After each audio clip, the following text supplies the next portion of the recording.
Welcome back to the Nerdrotic channel. My name is Gary Beekler. I am live in San Francisco, California, and I come to you from nerdrotic.com. And down in San Diego is my good friend and co-host, Dennis Bethalkis. How are you, Dennis? Doing all right. How about you? Had a little last minute attitude adjustment before we went on air.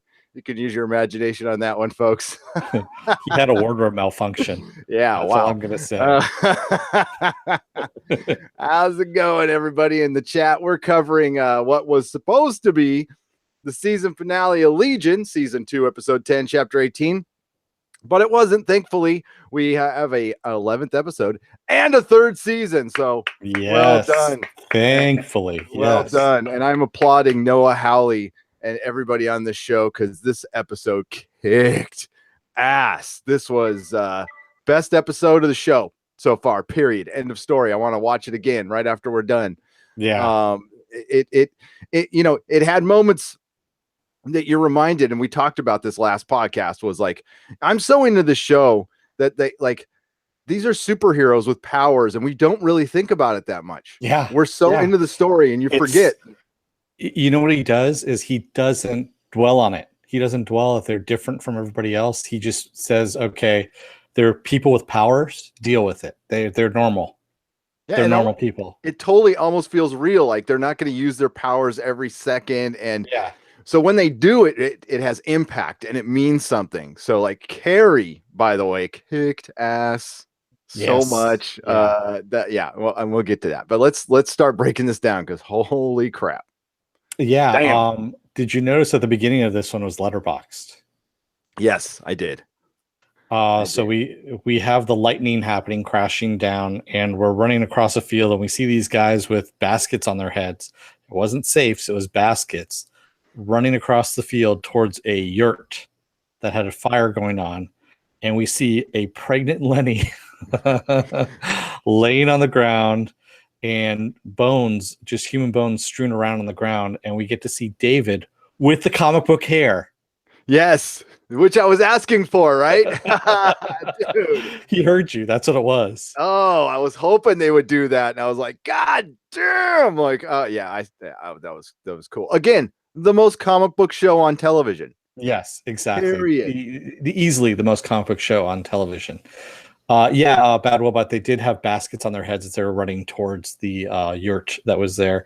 And so this David is holding a crystal ball in his hand, and we see an image of Sid in the crystal ball.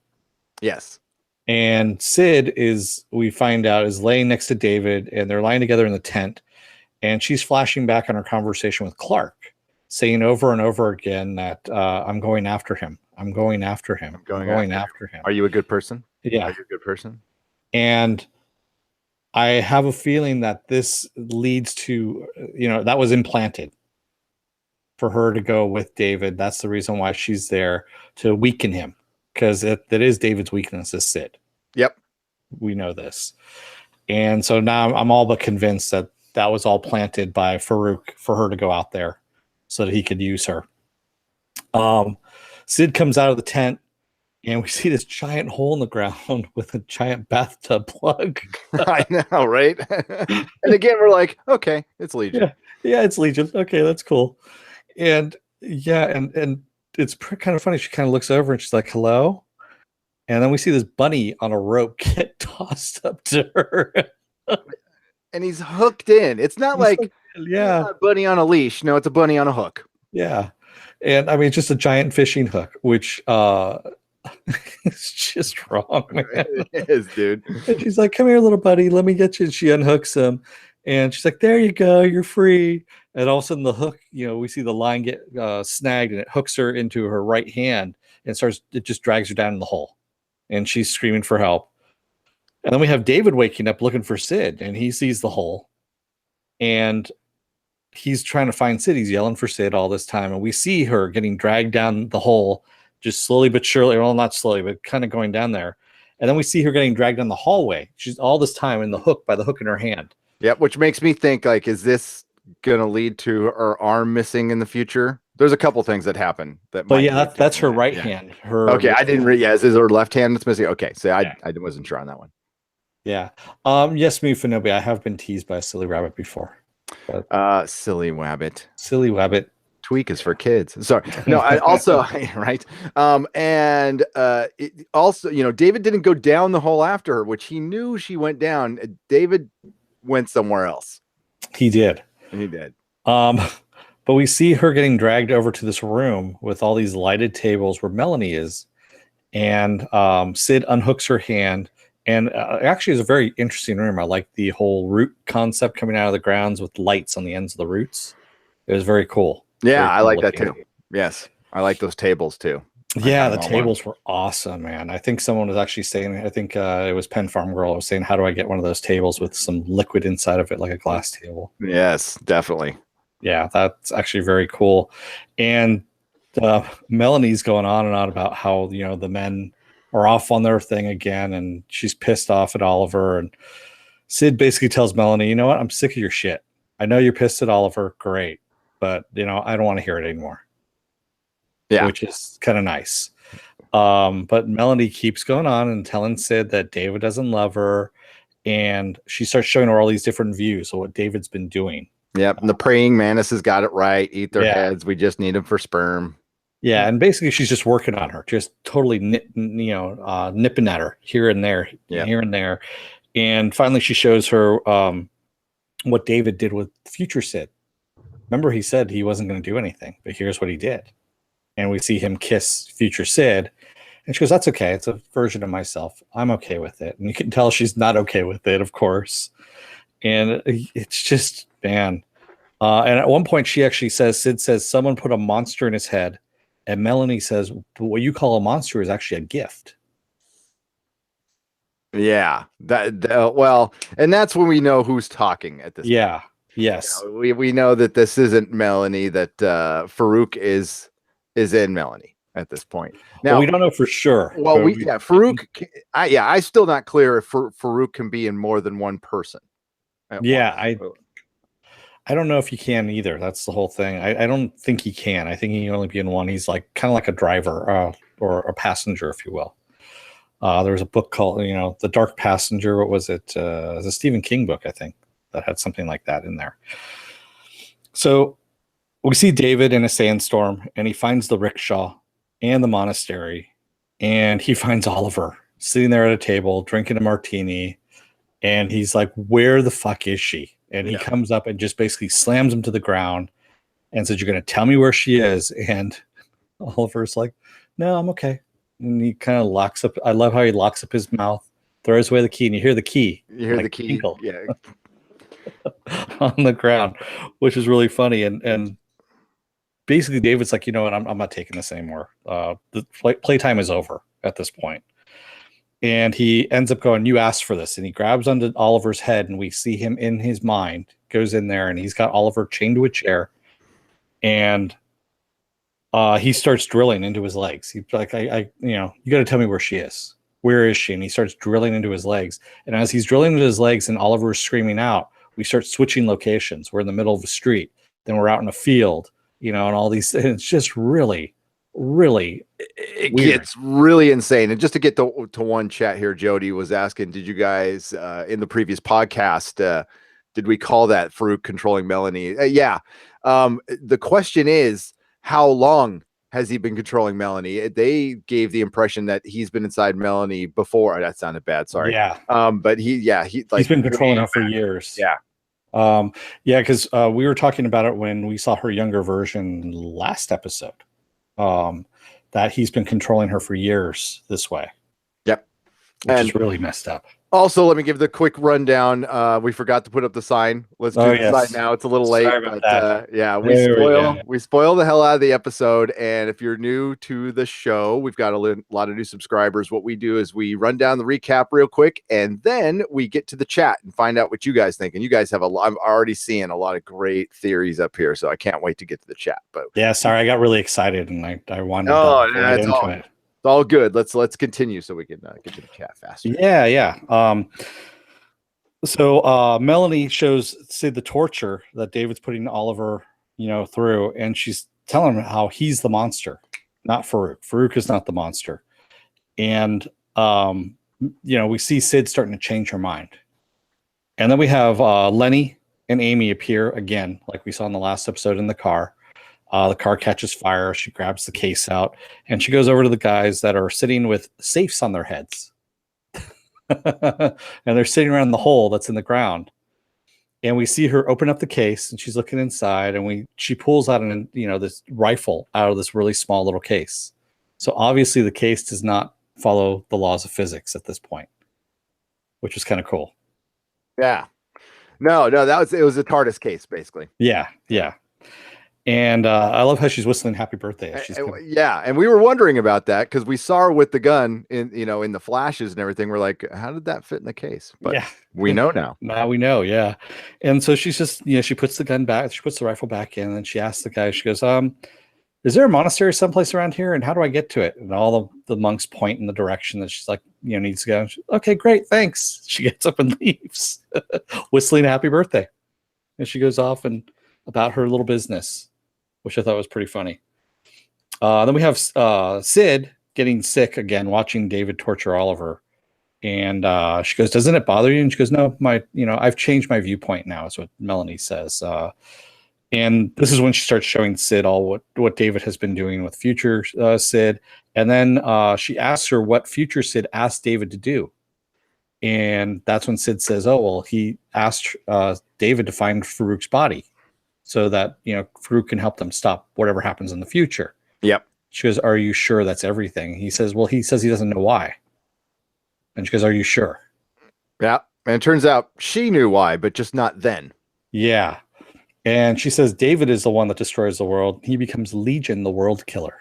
Yes. And oh man, they finally dropped the name, which is a big deal, and this again, this is a supervillain origin story, and that's from the words of Noah Hawley himself. Okay, yes. We've gone back and forth with people on this, and it's true. He's not like a true villain in the comics anyway. He's more anti-hero, but that's the way they've been playing it so far in the show. Now, does he stay that way? I don't know. We'll have to see. And also, please remind me in the chat or in or you, Dennis. Mm-hmm. I believe it was. Oh God, I forgot. I'm so sorry. Somebody, I was messaging somebody. Somebody messaged me this morning, and they were talking about like the direction of the show for season 3. And one of the sound guys, because we were talking about it on my live stream on Monday. Oh, that's right. Yeah. One of the sound guys like kind of let it slip, like what next season's going to be. So when we're done with this, we'll talk about that. Yes, definitely. And Melanie also says that Oliver is a mask and isn't being tortured, which she's completely wrong about, which we're going to get to in a little bit here. And so she's going on telling Sid, you know what, after he hung himself, he spent 5 years in a mental hospital, and you don't think that kind of drives a person insane, that he's not damaged and that he's not the real villain, which, you start seeing Sid just being eaten away at this, because it just keeps, she's working on her all this time. And at this point, I need your help with something, Gary. Okay. The old man who we saw in the final vision, that Melanie, when she's going, and this, Brubaker. And this, that was Brubaker. Okay, yes. So that was Brubaker. Brubaker, and which again doesn't make sense, because he's either maybe his mutant ability is just being old all the time. Yeah, exactly. Because it doesn't make sense with the timeline. And that's another thing that was brought up in the last recap, is the timelines are really weird in the show. Yes. If you really go back and watch the first episode when David's talking to Amy, and Amy's straight up dressed like she's in the 70s. So I don't know. And maybe they do that and it's just an aesthetic to trick us, or, and maybe that's just part of the aesthetic of the show. And maybe it doesn't matter. I'm not sure. The show's supposed to be like a dream. All right. It doesn't make a lot of sense, but it's impactful. So, yeah. As certain dreams are. Bad spaghetti. Taco Bell, some spoiled Taco Bell. Yeah. So we see the Carries leading the team out into the desert, and they are tracking the weapon that Lenny has. And they come across the safes, the empty safes there on the ground, and the hole in the ground. And all of a sudden, the monks that had those safes on their heads start pouring out of the ground. And they all have bolos in their hands. And that's what those things are, by the way, people. The two balls in the end of their bolos. And they start swinging them around over their heads. and they start emitting this sound that starts making, well, some people puke and pass out, other people bleed from their nose. Basically, it's disorienting. And Carrie, she's the only one that she's fighting back against it. We see blood coming out of her nose, and she comes over and basically wallops one of the monks, and that's what starts the fight. And and this fight is so badass. And for one, we get confirmation. I've never really been entirely, I've thought Carrie kicks ass. She's got some super strength and stuff, but she's really got some super strength. And then they do a fight montage to Mountain Song by Jane's Addiction. And I'm just whooping right now because that's my favorite band. And that was freaking brilliant. So Noah Hawley, you win. Just period. Yeah, and someone actually mentioned this in the chat earlier on, that Carrie can manifest weapons. So that bow staff that she had was something that she had manifested, as well as like her katana and things like that. That's brilliant. Yeah, it's just awesome. Then we go back to David, and Oliver passes out. He's basically still torturing him, and Oliver passes out, falls over. Not passes out, but kind of just falls over. And David asks him one more time. He goes, "Where are they?" And he says, "They're with Farouk," or Sid is with Farouk. And that's when he realizes that he's been torturing Oliver all this time. And he gets sick to his stomach, pretty much. Yeah. Yeah, that was, oh, man. And I was kind of figuring that was going on. And he just, poor Oliver, who I thought was just dead. I thought he was dead. I did too. And he said he was sorry. And it's like, oh, come on. I wanted to see. Oliver can't go out like this. No, damn it. But it looks like a lot of people might have died. I'm not entirely sure. Yeah. I don't know exactly. Again, we're gonna have to wait till the last episode there to find out who the hell survives all of this. Well, I mean, Farouk's not known for just knocking people out. Okay. Yeah, he's not known for that at all. He's not known for mercy at all, especially when they're trying to screw with him and keep him from getting to his body. So we have Melanie just totally working over Sid. She's, just basically Sid sitting in her lap, and she's stroking Sid's hair and telling her, about everything bad that David's been doing. And Melanie's Minotaur comes into the room, and we find out that Melanie has been Farouk all this time, and that he's just riding in her body now. And it's just, he finally, because she says something in Farsi. Yep. Yeah, sorry. I was looking for that message that somebody sent me from the group. We were talking about it last podcast too, but I'll find it. Keep going. I don't want to be a distraction. So David ends up going out into the landing, and we see Clark and Vermilion coming down. They're arriving via helicopter, and they've brought the gigantic tuning fork. And he says, "Set it up high and to the east, because we're going to need to set this thing up." And Melanie, Farouk, Melanie / Farouk, or for Melanie, yeah. For Melanie finds a sarcophagus, and she transforms the Minotaur into a whole being. So he's no longer on crutches, has this buff body, full horns, glowing eyes, and tells him, "Go and kill the weak. Go out and kill the weak." Evil Burning Man guy. Pretty much. Yeah. Did you also mention when Melanie was, displaying David's villainy to Sid? Yeah, he had actually mentioned how long David had been in the mental institution. He had been there for 5 years. So I don't remember them mentioning that before. Maybe they did. Yeah. So that was another thing. That's the first real mention of like a period of time on this. So that's a long ass time to be in a mental institution. So that's important information to know that. Yeah, we were led to believe first that you're not insane, it's your powers, but I think it's a little of both at this point. So. Yeah, and how long his sister had left him there? Because remember, he was only supposed to be in there for a month. Yep, is what they were saying. Yep. And 5 years is not a month. No, it's not. It's a lot of months. Believe me. It's a lot of months. Yeah, it is. Believe me. Never mind. So they open up the sarcophagus, and Melanie kisses Farouk on the lips, and we see him enter his body, and Melanie just kind of falls aside like an empty husk. Yeah, she stands up for a second, like you can see that she's her again, and then boom, so I'm like, is she dead? Yeah. So that's the first one that I think well, I thought Oliver was dead. I thought Melanie was dead, and there's one more at the end that they just Clark. Clark. So Carrie, we go back to Carrie, and she's taking out all the monks because shitload more monks have come up out of the hole. Yeah, as soon as she was done kicking ass in the great montage, and it's like more started coming out. It's like, oh damn. Yeah, it was like the second wave in a video game. Yeah. And so she's kicked all their asses except for 2 monks. She's got 2 monks left. We hear a gunshot ring out, takes down 1 monk.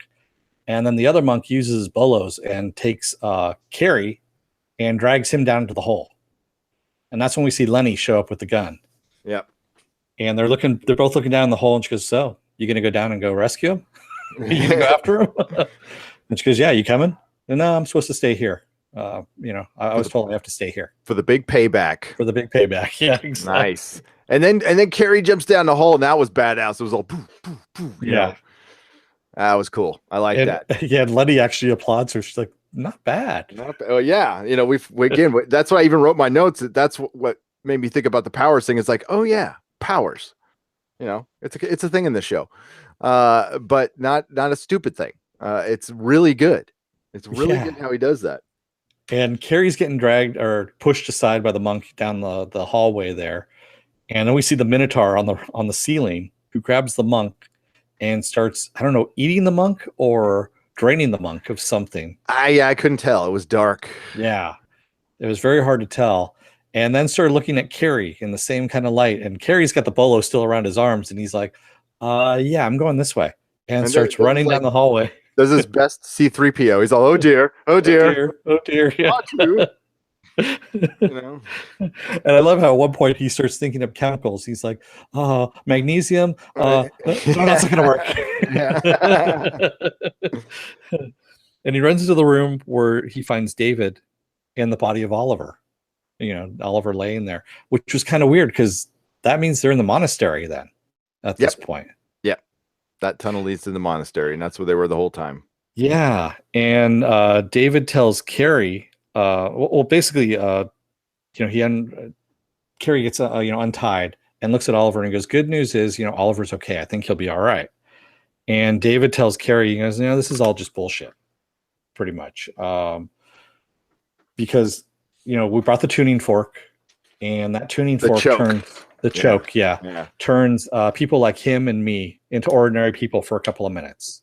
And he goes, "And that's when I'm going to kill him, and I'm going to take a lot of pleasure in killing him."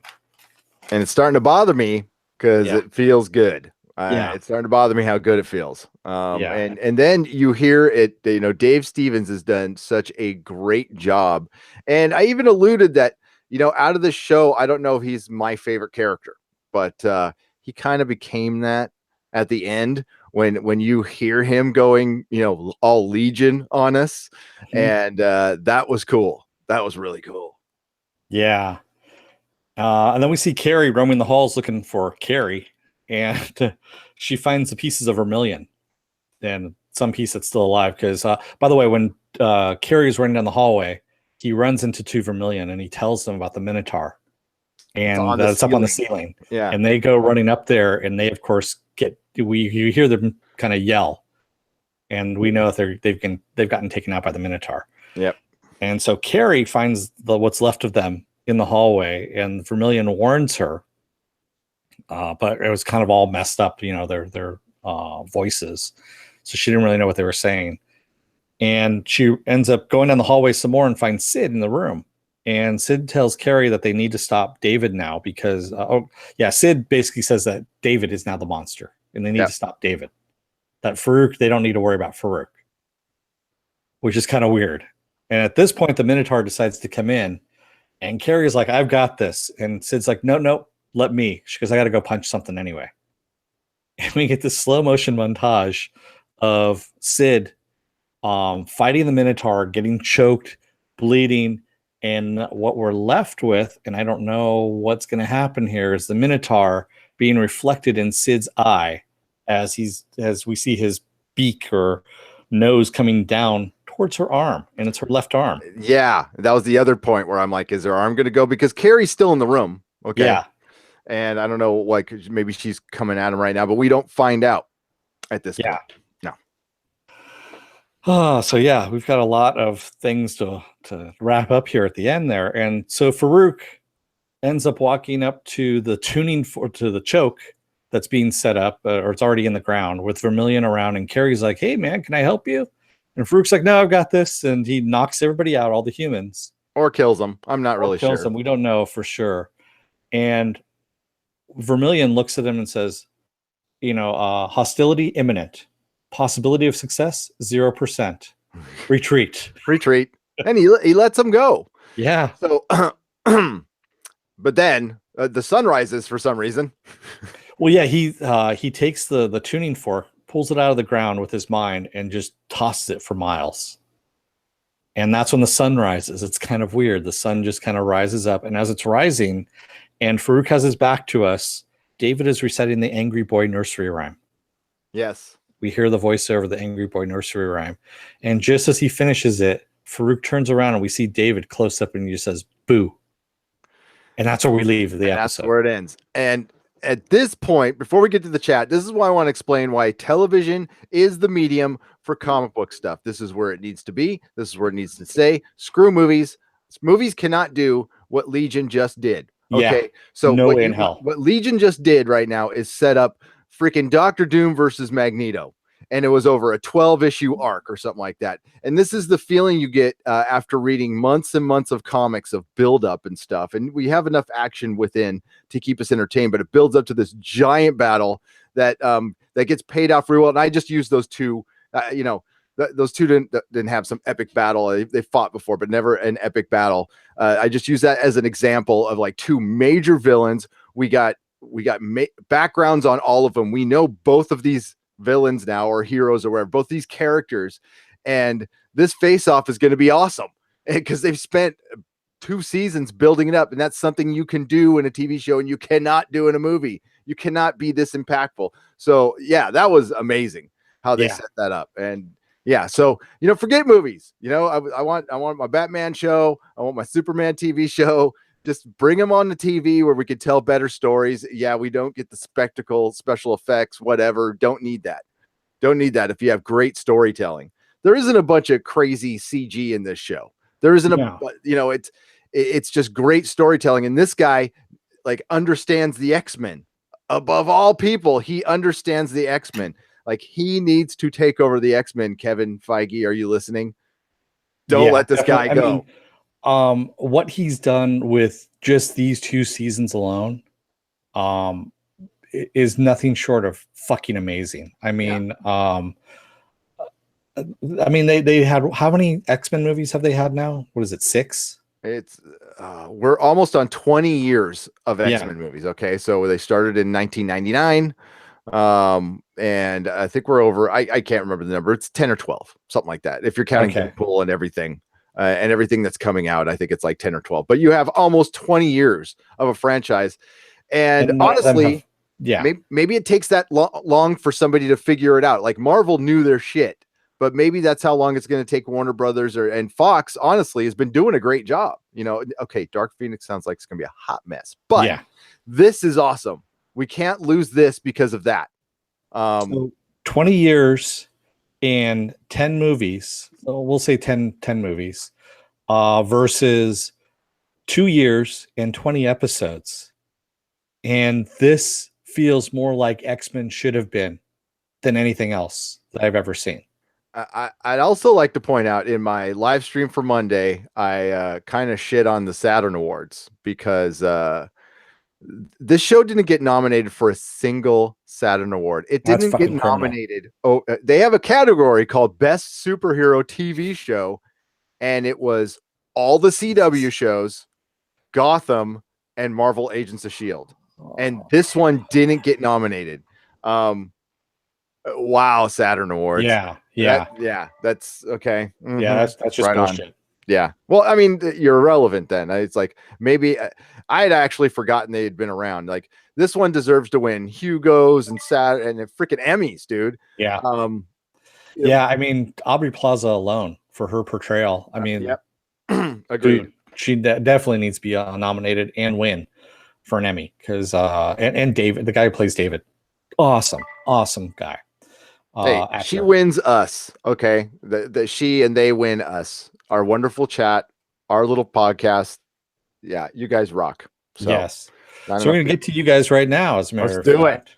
So Artemis Over Easy says, what do you think the purpose of the tuning fork was to be? Something to combat the monk ball noise. And Viking Bitch actually answered, the tuning fork was supposed to take away everyone's powers when struck. Actually, it was supposed to take away people's powers like David and Farouk and Oliver.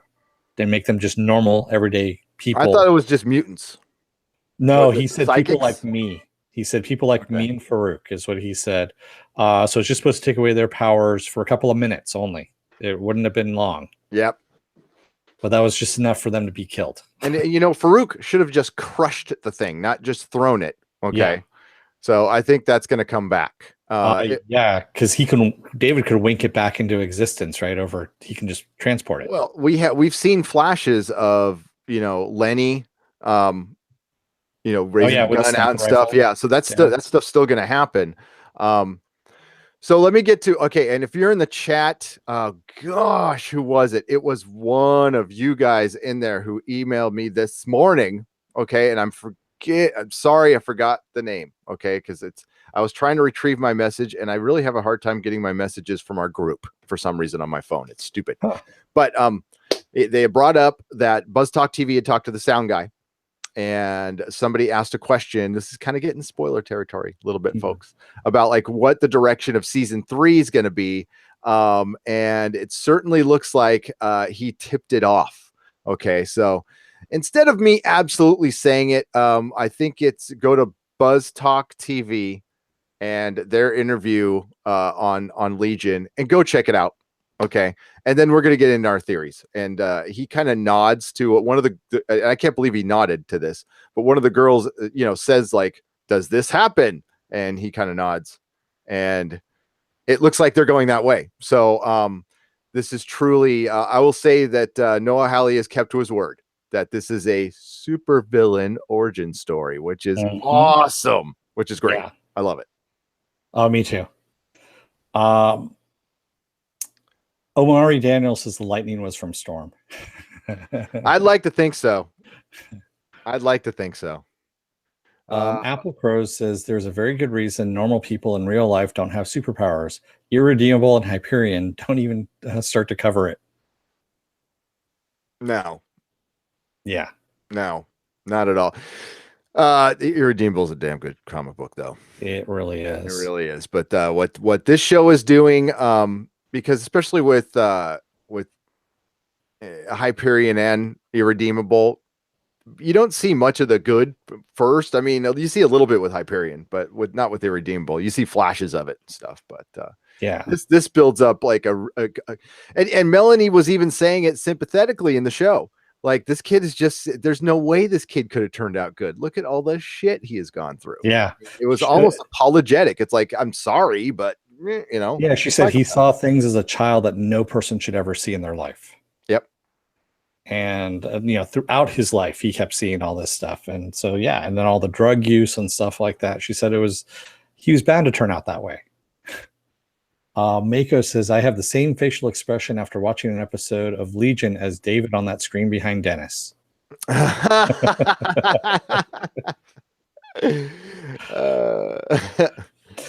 Yeah, it is confusing, but honestly, it's my kind of confusing for some reason.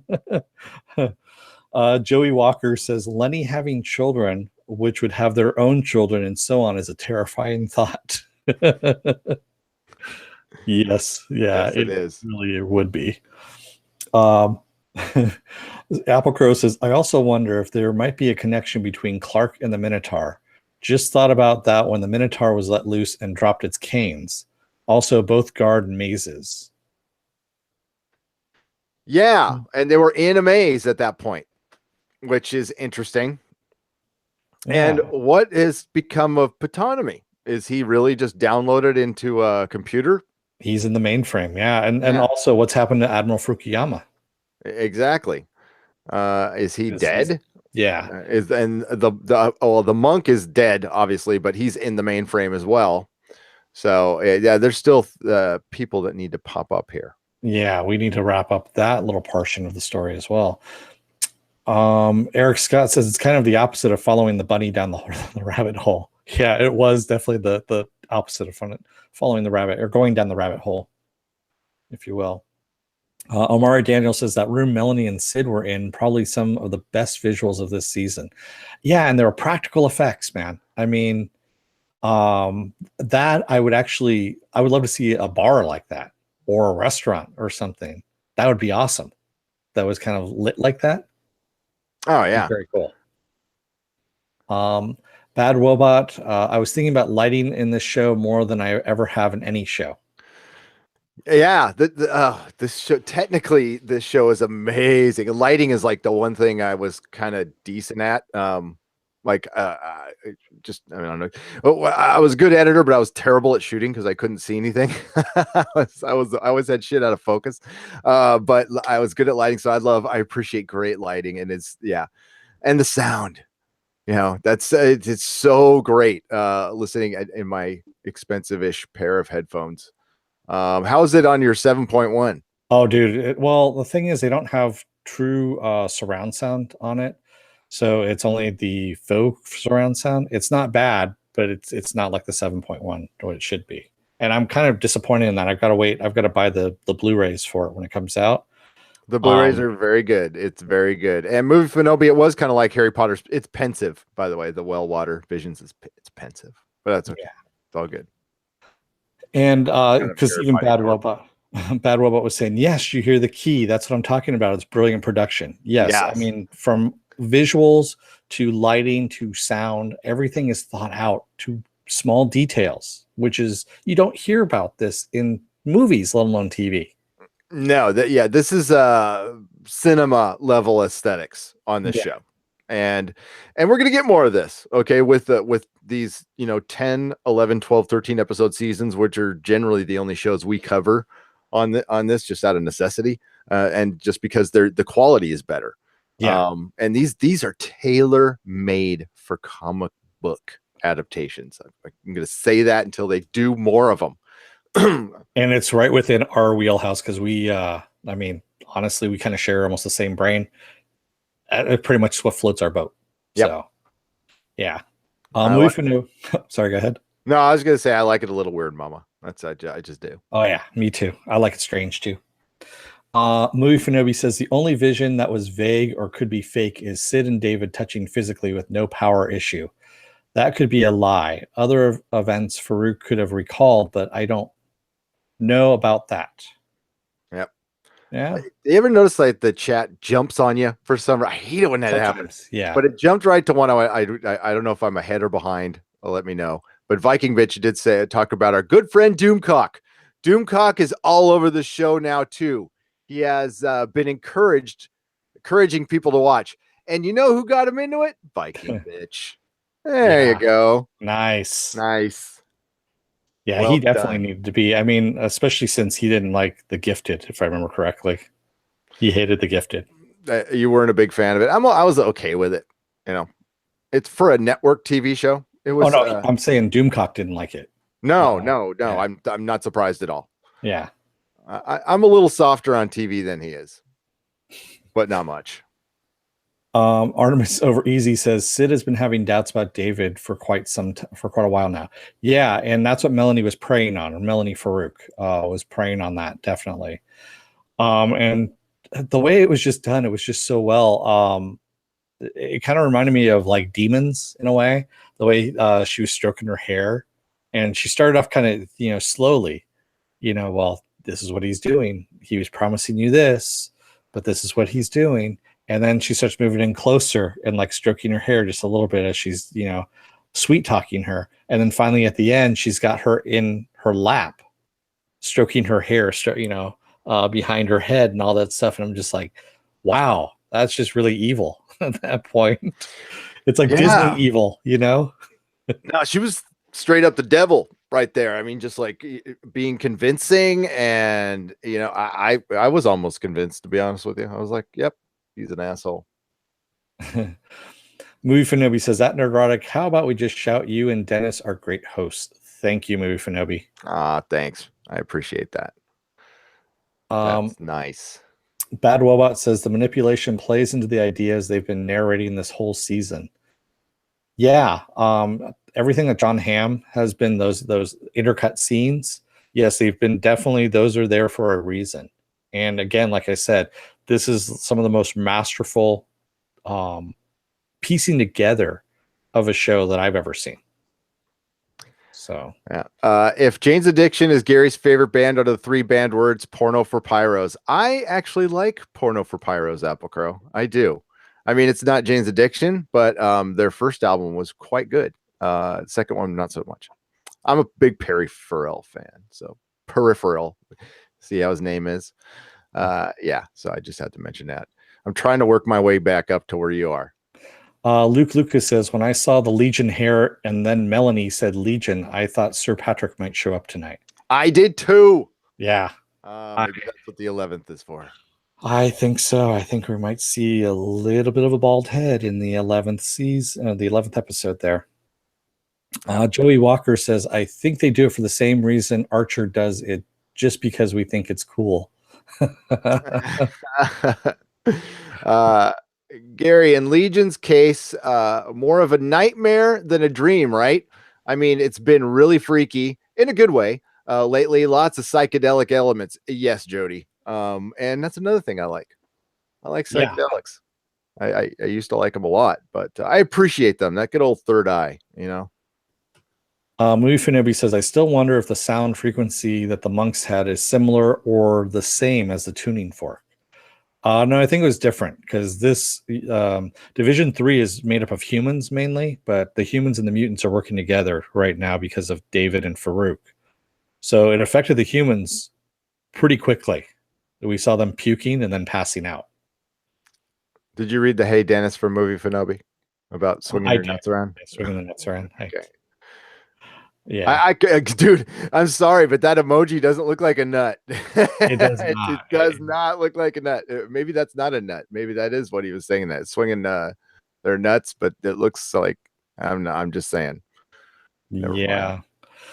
Dwayne Duncantle says, so the Shadow King has been putting himself in Melanie with the smoke the whole time. He's been in Melanie all this time, and the smoke is what I think she was trying to use to keep him at bay. That's interesting because like I have no idea what that smoke is other than maybe opium or something like that. But that's an interesting theory that that I haven't thought about. That could be. It could be like they're trying to keep him at bay, but that was actually him. Yeah. Yeah, I think it was her just actually trying to, because that was the same stuff that Lenny and David were smoking all that time. But Farouk was inside of both of them too, so you never know. Yeah, maybe. Yeah. I mean, I don't know. But Nero Hannibal the Tyrant says this show sounds like it likes to mess with your head. Yes, it does. It loves to mess with your head, but it does so in an orderly fashion. It does. I mean, there's tons of shows out there that try too hard, and on a surface level, if you're just rolling into this in the middle of season 2 and never seen an episode, I could see how people would see that. But you got to see it from the beginning and see it in context, because it doesn't really. It's the plot isn't super intricate, and it doesn't play with time like Westworld does. Like Westworld really fucks with your head. This one just is pretty. And it's distracting. They're like, look at all the pretty lights, but there's actually just a basic superhero show in here. Mm-hmm. You know, and it's bingeable. Gary has said this before, and I agree with him that each season is a bingeable thing. It's hard to watch week to week to find out what's going on, but if you binge an entire season, you get the entire story. And it's like what Gary was just saying there. It's not an overly complex story. It's just the telling of it sometimes is a little overly complex. So I'm looking forward to this 12 Monkeys thing, how they're doing things, because I do think it's an experiment. Like, it's a show we don't give a shit about, so let's experiment with it. And instead of dropping your entire show at once, why not do like 3 episode blocks or 4 episode blocks over 4 weeks? Yeah. Like the miniseries used to do. I think that would be a great way, because you want to keep people talking about your show. So you can't just throw away the week-to-week model. It'd be very dumb, because a lot of stuff would just get wasted. Yeah, you do a 3-hour block one week, Yeah. and another 3-hour block the next week. Yeah, definitely. Yep. I agree with that. That's actually kind of interesting. Eric Scott says, if he had been torturing Oliver all along, how come Oliver wouldn't tell him? I think because Farouk had actually blocked him. Yep. Anyway. Yeah. Farouk has like very strong mental power, so he could, mess with people's will. The same thing like what David did with the Carries, where he made a suggestion and they're following it out. And the same thing with Lenny, where he made all these suggestions that he implanted in their minds. Farouk is actually stronger and can actually do those same kind of suggestions. And so Oliver has no choice but to be tortured. Nope. He has no choice. You're right. Yeah. Apple Crow says, true, but a comatose Oliver keeps David distracted. If he's dead, David probably would have just left. Can I manifest a trebuchet? What about a nuke? Trebuchet, you've been reading Game of Thrones, sir. You've been reading George R. R. Martin. Bad Robot says he was in Melanie, but controlling Oliver, I guess. Like I said, he left that suggestion in Oliver before he left. Yeah, that's what I think. Yeah. Apple Crow, can I manifest space battleship Yamamoto with that superpower? Hell yeah. Star Blazers. That would be interesting. Apple Crow. From what it looked like, everything that she could manifest was blunt weapons, like no guns or anything like that. So staff, swords. She could probably do psi, and it looked like one weapon. Like, so you can't do multiple psis. She could probably do nunchucks, things like that. I would be okay with just manifesting my car keys when I lose them. Which happens quite often. Yeah, it really does. Really, really does. Louis Finobi says, I think Minotaur only gained power once his body was found. Must be his guard dog. Yeah. Kind of like a hellhound. Yeah. But this is more like God versus the devil, but then the devil made God insane and turned him into the devil. And I can see them definitely switching sides at this point. Like Farouk is in his body and he has a new appreciation for life, right? So like, even though he's been an evil bastard, but now that he's like actually in his body, he's like, maybe I'm just not going to fuck with people anymore. Maybe like he said, he's just, I'm going to go and drink and be with some women in the south of France. Live in the south of France. Yeah, maybe that's all he wants to do. And, and maybe, no, he's not like a good guy now, but he's like, I'm not going to do bad things anymore. Okay. How about I just like, listen, I'm powerful. You can't really stop me, but what if I just chill and everybody just chills? That won't happen, of course, but I could definitely see this turning into Farouk possibly being the good guy in this, or not the good guy, the protagonist, we'll say. Yeah. Jody says, also, wouldn't anyone that had David's power set kind of go insane? I mean, aside from not knowing real from fantasy, when it finally hits you that you're almost godlike, you go mad with power. Yeah, totally. Yeah, that's the whole thing about Thanos, the Mad Titan. That's what they were talking about. Yeah. Or Harvey Weinstein. Right. Apple Crow says, love Star Blazers, need to watch it again. Yeah, Star Blazers was the first cartoon I ever saw, Apple Crow, that had a story arc that lasted over the whole thing. It kind of blew my mind when I was like 6, but a lot of things did back then. So is Melanie dead? Asked Movie Finobi. I would think so, because they did mention that when Farouk is done with the body, he's done. He's done with it. So yeah, actually, someone had mentioned something here. Bad Robot says, I don't think they're going to kill off multiple characters at once. This is FX, not HBO. Or if they go the route that all these characters are in David's head and they're really not dead, they're sleeping. Yes. Yeah, definitely. Yeah, because they have mentioned this before, and Farouk has said this multiple times. You can make your own reality. And what if he already has? And this is the reality that Farouk doesn't realize that he's in. That's the one thing Thanos could do, but decided not to do it the rest of the movie. Doomcock pointed that out, and I'm like, oh, yeah, damn, thanks, asshole. No. That was a good point, though. Please see Doomcock's review it's a DVD Overlord. Please subscribe. He is fucking awesome, and he has a great review of Infinity War. He didn't like it, but even if you like it, he's by the end of that review, you're going to be questioning it.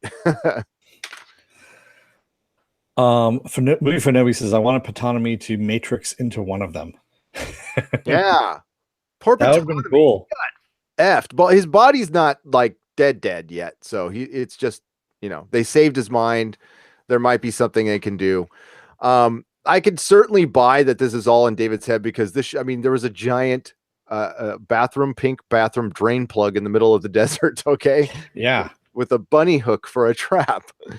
Well, you're 10 out of 10 for creativity, and people who don't like bunnies, Well, this whole thing with Patonomy, the last we left him was he saw the old woman that used to read to Fukuyama when he was a child or when he was a teenager, just after he got the surgery.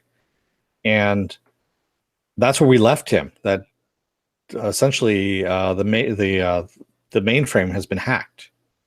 And he knows this, and they haven't tied up that loose end. So I'm fairly sure we're going to see him next episode. We have to. It makes me think of Anya's bunny song from Buffy too. Bunnies, it must be bunnies. Sorry, you got to watch Buffy to know what I'm talking about. You guys know in the chat. I got a theory. It's the musical episode. It's great. Check it out. Penn Farm Girl says, Eric Scott, there's supposed to be a new season starting June 18th, showing several episodes per week for 1 month. Yep, we're covering it. We'll be there. So I guess if they show like 3 episodes in a row, we're going to recap those 3 episodes. So that we'll do like 4 recaps on it. Yeah. Which means I got to catch up on it. Eric Scott says, so even though they finished up the story and killed off main characters, they're going to tell new stories. Spoilers. Yes. Well, I wanted I'll wait till the end to.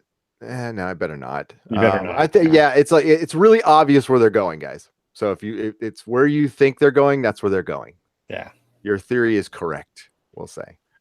Mako says Farouk is the good guy. It's all those colonizers' fault. It is. He was a good dictator, loved in quotation marks by his people. Yep. And if they didn't love him, they were forced to anyway. Exactly. Joey Walker says, the one talking about people not caring enough about each other enough, I might have been the second to last one. Viking bitch says Farouk can control reality so he can make the sunrise. And he did talk about, wasn't it a couple, 3-4 episodes? They're talking about a beautiful sunrise. I can't remember if it was Lenny or something like that. And yeah, I guess he can. Yeah. Yep. It tripped me out for a second, but it was cool. It was cool. I'm reaching the bottom here. That's all right. That's right. We should probably wrap things up. Yeah. So Stun the Wombat says, I think Farouk is a bit crazy, Movie Fanobi. Being crazy doesn't mean being manic. True. Yeah. And just because somebody brought them up, the 3 words that are banned in the chat are words none of you would ever say.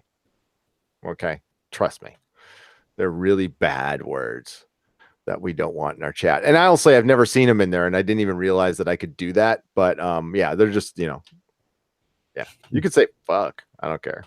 That's allowed. But yeah, nothing that's mean. So the Charmadon. Okay, there we go. Well, Joey, I thought the same thing until tonight because the shadows in the cave was basically Melanie showing Sid all the stuff David did. Sid is in the cave. Yeah. Yeah. Marvel needs to get its characters back. I'm down for Noah to run the Noah to run the X-Men universe, even if it's adjacent to the MCU. Damn straight.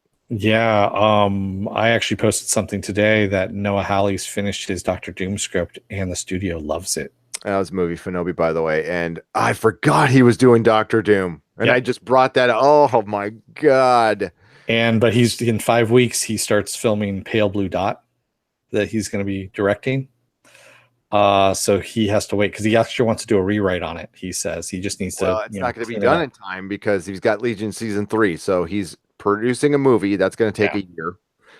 Legion season 3 could get no, he's got enough time to start that up. Plus, he doesn't direct every episode, so he could probably do both. And but yeah, Doom is probably 2 years off, and I don't think it'll happen.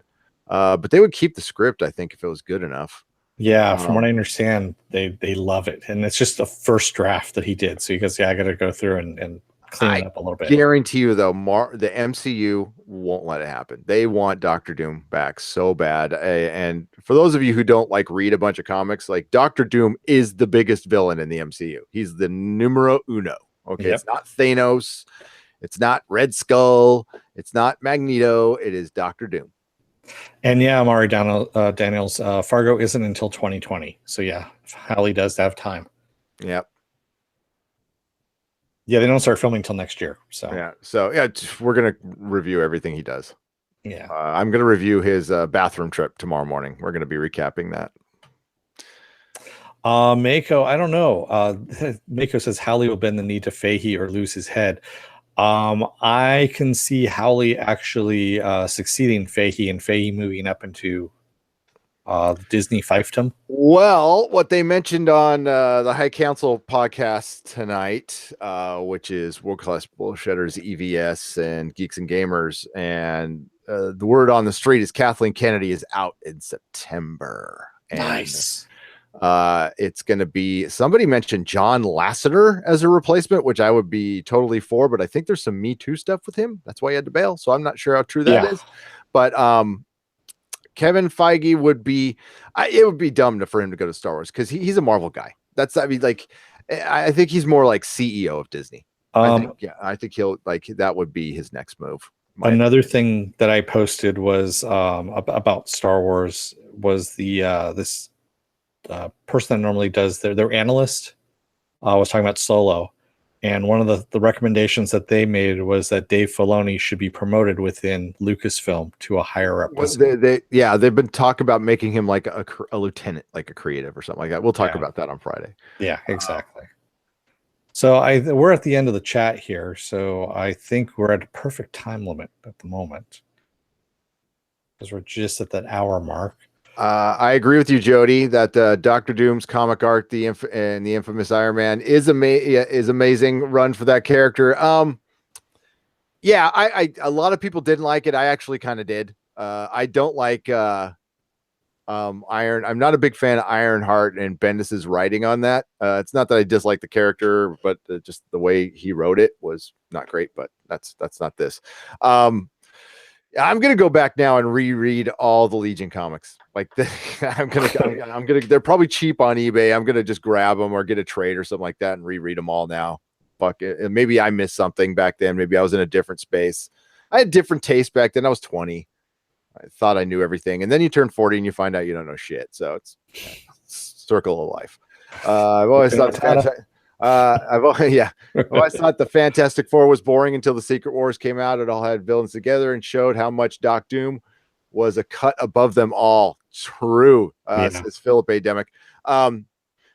Hickman writes some great Fantastic Four, as Dennis has said, and that's the best modern. Millar has written some, but John Byrne's classic run on Fantastic Four is magnificent. There are good runs of Fantastic Four. They just need to be done like with Superman. They need to be done right with the person who really respects them as characters and doesn't want to fundamentally change them. Everybody wants to modernize them all the time. It's like, no, they're a family. Reed's a good dad. He's not the most attentive, but he's a good dad, you know? Yeah.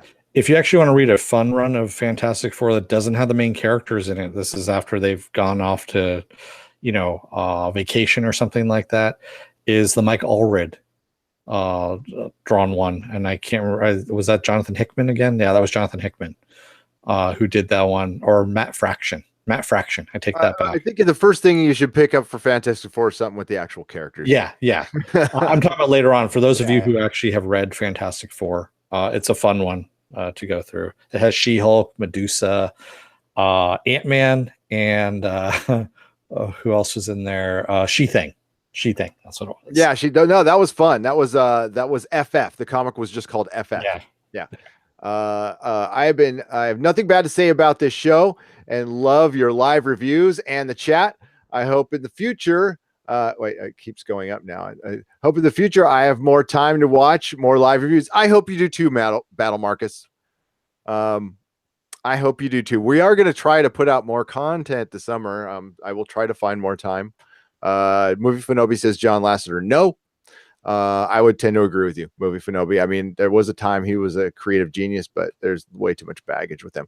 All right, so I'm going to get our patrons up here, and you can I will thank the people. Yes. Thank you, Bad Bunny, DeChartamadon. Sorry about that. I probably murdered that. I know it's from Pokemon reference, but I can't, Artemis Over Easy, Luke Lucas, Mako, Apple Crow, Jody, Omari Daniels, Doug 34, Movie Fanobi, Pen Farm Girl, Souffle Girl, Philip A. Demick. Souffle Girl. That's from Doctor Who. Yes. Stun the Wombat. Hey, how's it going, man? As we scroll up a little bit more, Bad Wobot. I said Apple Crow already, but I'll say Apple Crow again. Human Warnings. That's actually a good one. Oh man, that's actually pretty funny. Eric Scott, Joey Walker, and I know there's a few more of you in here that I'm looking for as I'm scrolling up. Viking Bitch. I almost forgot Viking Bitch. How could I forget you?